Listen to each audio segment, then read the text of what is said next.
오늘은 레위기에 대해서 알아보겠습니다. 레위기는 선지자 모세가 여호와 하나님의 계시를 받아 기록한 5권의 책, 펜타툭, 즉 모세 오경 중의 한 권입니다. 27장까지 있는 상당히 많은 분량의 책으로 정경 중의 정경이라고 할 수 있습니다.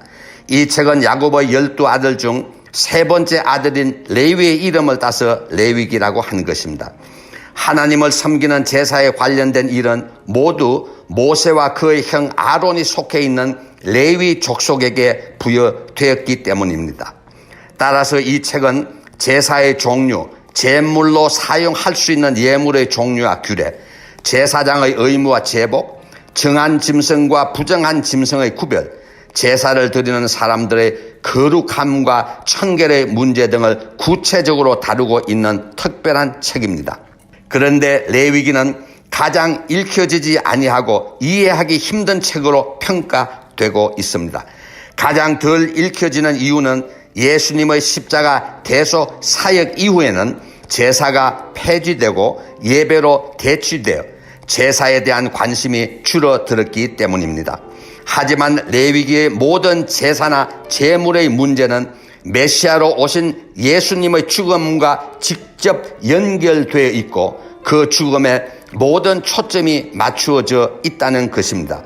이런 관점에서 본다면 레위기야말로 예수님을 메시아로 인정하고 영접하게 만드는 가장 중요한 책이라고 할 수 있습니다. 신명기 18장 18절은 내가 그들의 형제 중에서 너와 같은 선지자 하나를 그들을 위해 일으키고 내 말을 그 입에 두리니 내가 그에게 명령하는 것을 그가 무리에게 다 말하리라. 19절 누구든지 내 이름으로 전하는 내 말을 듣지 아니하는 자는 내게 벌을 받을 것이요. 20절 만일 어떤 선지자가 내가 전하라고 명령하지 아니한 말을 제 마음대로 내 이름으로 전하든지 다른 신들의 이름으로 말하면 그 선지자는 죽음을 당하니라 하셨느니라. 이 말씀은 여호와 하나님께서 예수님이 이 땅에 오시기 전 BC 1400년경에 선지자 모세를 통하여 예표하여 주신 것입니다.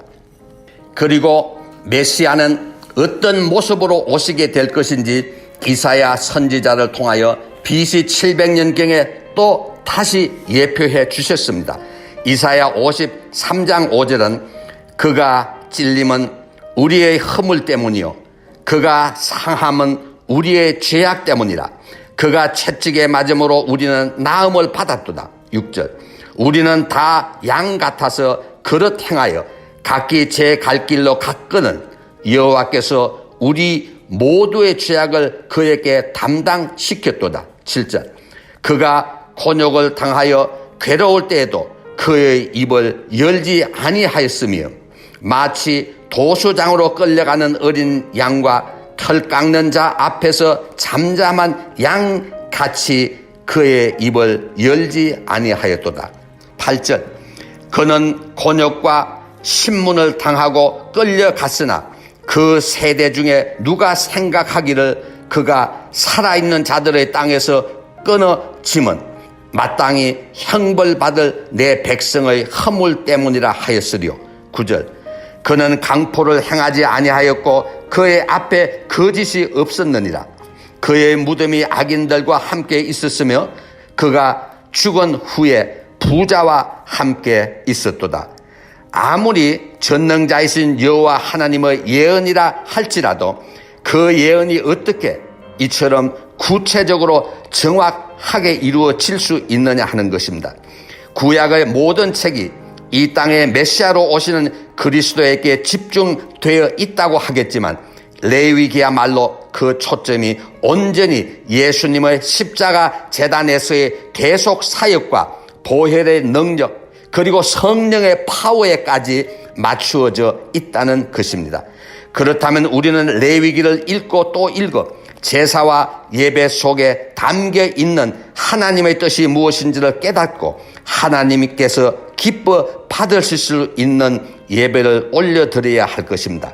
성경에 대한 연구는 크게 조직신학, 역사신학, 실천신학, 주경신학의 관점에서 이루어지고 있습니다.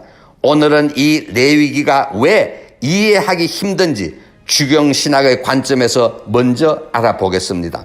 레위기를 잘 이해하기 위해서는 먼저 레위기에 사용된 영어 어휘에 대한 정확한 이해를 가지고 그것을 의역하는 대신 직역을 한다면 많은 도움이 될 것입니다. 레위기에 사용된 핵심적 단어는 sacrifice, 제사와 offering, 제물인데 이 두 단어를 사용한 문장과 이 두 단어의 뜻을 해석하는 데 어려움과 이견이 있다는 것입니다. 이 두 단어는 레위기 전체에서 300번 이상 사용되었습니다. 오늘은 이 두 단어의 번역과 해석 때문에 레위기를 이해하는 것이 어렵다는 것을 알기만 해도 목적의 반은 이루었다고 할 수 있습니다.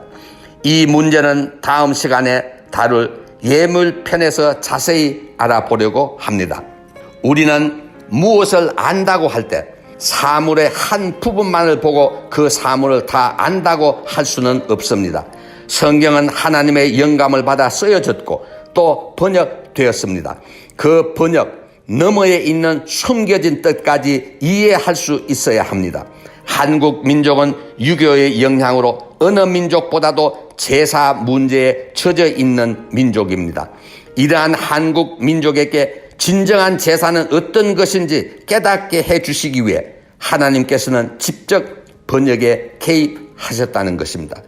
레위기를 수없이 읽어봐도 쉽게 이해할 수 없게 묘하게 번역을 해 놓은 것입니다. 그러나 깊은 묵상을 한다면 결국 어휘들 너머에 있는 중요한 숨은 뜻까지 깨달을 수 있게 될 것입니다. 사실 성경을 어떤 언어로 번역하든 그 번역의 어려움과 중요함은 이루 말할 수 없습니다. 하지만 성경의 번역처럼 중요한 사역도 없을 것입니다. 한글 성경은 그 사용한 어휘의 선택이나 표현들이 하나님 말씀의 권위를 잘 나타내고 있는 고전 중의 고전이라고 할 수 있습니다. 이미 성령의 도움으로 제작되고 번역된 성경의 권위와 진리를 훼손하는 어리석은 일들이 있어서는 안 될 것입니다. 쉽게 이해된다는 것만이 다 좋을 수는 없습니다. 성경을 고치기 시작한다면 후손들이 말하기를 그것은 다 자기들의 입맛에 맞게 고쳤기 때문에 하나님의 말씀으로 믿을 수 없다는 말을 듣게 될 것입니다. 한글 성경의 번역을 위해 온 삶과 목숨을 바친 초기 선교사들과 기독교인들의 순교적 삶을 기억하고 추모하는 아름다운 가슴을 모두가 가질 수 있기를 간절히 소망합니다. 아멘.